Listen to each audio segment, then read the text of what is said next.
Hello there, beautiful people. It is the entirety with me, Kisawa. Here, we transform potential into power. Have you ever wondered why people can't stop thinking about you once you pull back? It is not magic. It is psychology. When you give someone attention, affection, or even emotional chaos, and then withdraw, their brain fixates on unfinished business. That emotional cliffhanger becomes obsession. Our minds crave closure, and when we don't get it, we loop, relay, and ruminate. That's why pulling back just the right amount makes you unforgettable. It is not about playing games. It's about understanding how attention and emotional tension create psychological grip. Master this, and you will stop chasing and start attracting.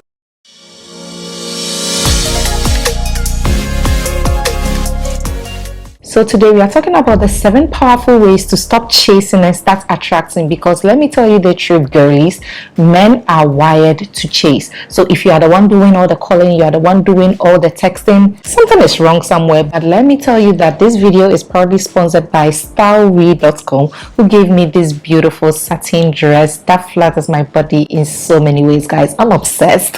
The first practical way to stop chasing and start attracting is to be unpredictable. And let me tell you, to do this, let's go back to human nature. We are wired to crave excitement, mystery, and novelty. When something feels too predictable, our brains categorize it as safe and sometimes forgettable. Now, don't get me wrong, consistency in values is important, but emotional rhythm, that's where the magic happens. It says, I'm not perfect, but I don't need to shrink to be liked. People feel this difference. It also makes people feel like collaborating instead of babysitting. Remind me is an invitation to engage, not a confession of failure. And in relationships, whether romantic, professional, or social, these micro moments of confidence add up. They build a quiet respect because real attention isn't loud. It's not all the dramatic entrances and bold declarations. It's in the small way you carry yourself, the calmness in your tone,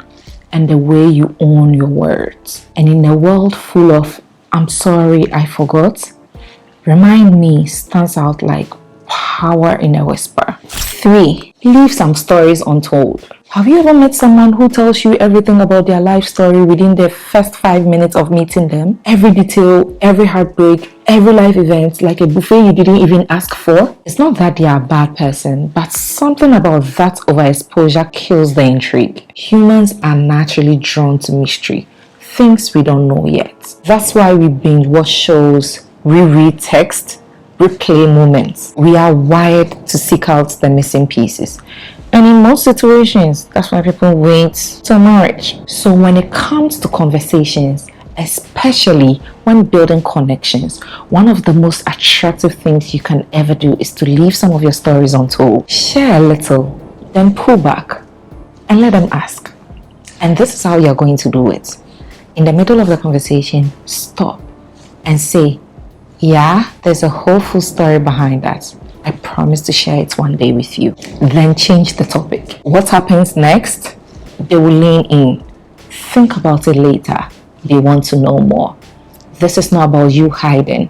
This is about the fact that you are not offering everything to be given to them easily. They should work for it. And that is powerful. It sends a silent message. There is depth in here. You have to earn access to it. That's not arrogance. That is value.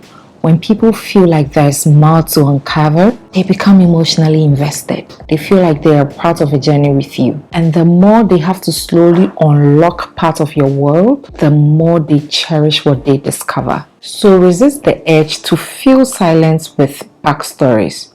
Don't rush to connect by spilling everything. True connection isn't about volume. It's about intimacy created through pacing, because the most magnetic people aren't people who are the loudest or the most open. They are the ones who speak with intention and leave you wondering what else they are not saying. The 4th point is to say something intriguing and don't explain. As human, we always want things to make sense. We want the dots to connect. So when someone says something that's almost revealed something but doesn't quite, our brains go into overdrive. Imagine having a conversation with someone and they casually drop, You remind me of someone from long time ago, and then stop.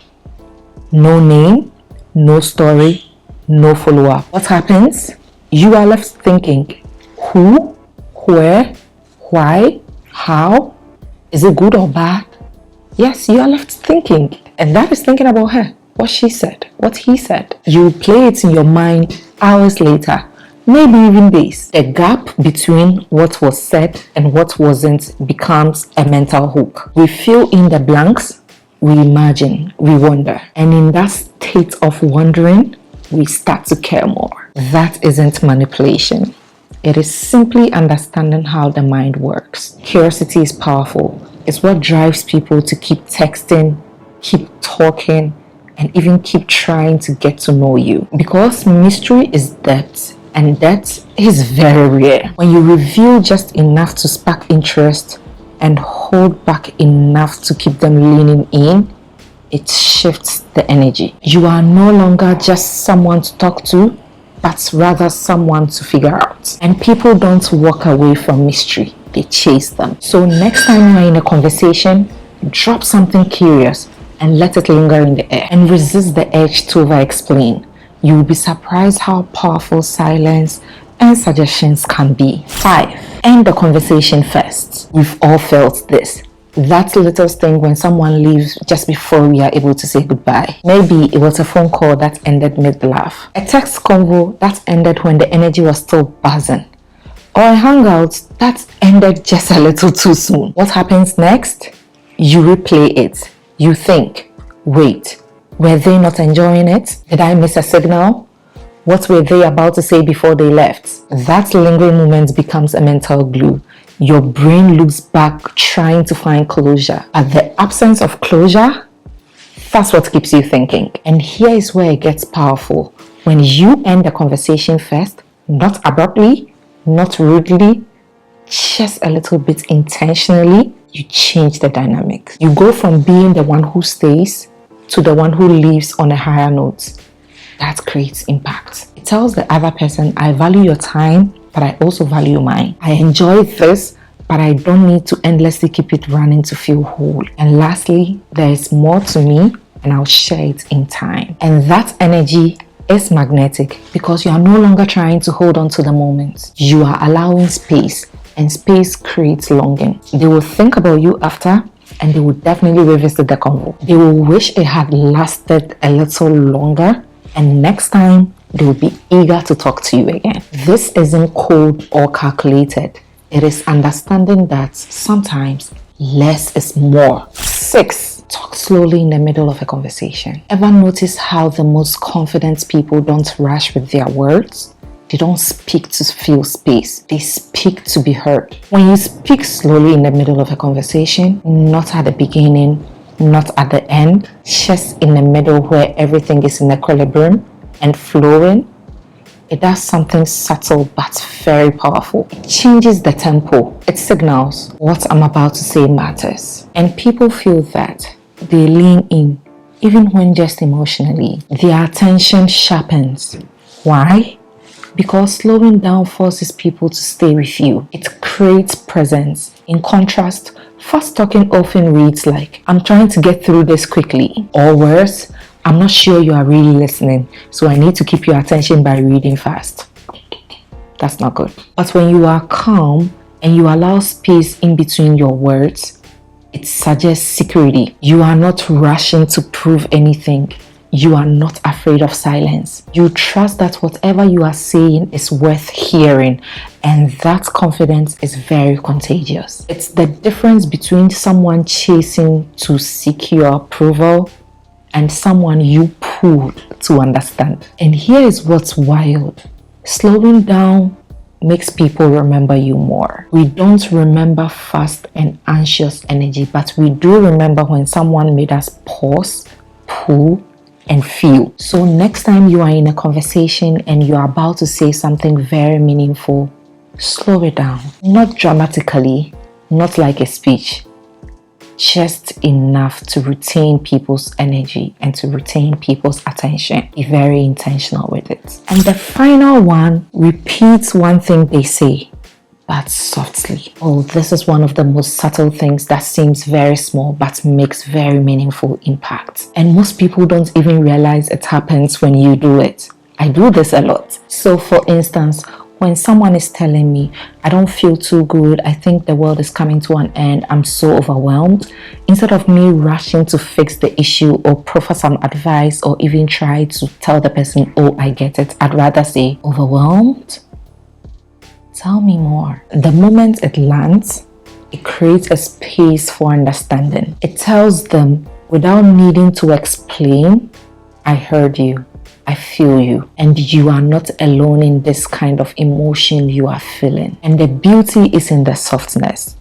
You are not parroting or mocking, just subtle, calm. You are mirroring, and it's deeply human, because when someone hears their own emotions echoed back to them, they feel safe, they feel seen, and they feel validated. This little habit builds great emotional rapport, whether you are on a date with a friend or you are on a high-stake meeting. It brings conversation from surface level to soul level. And what's crazy is people can't explain why they feel so connected to you after. They just do, because that's one soft echo-created emotional resonance. It's not about being clever or manipulative. It's about being present. It's about slowing down enough to sit with someone's emotional world, even for a second. Because in a culture that we consistently talk over each other, the person that listens deeply and mirrors gently,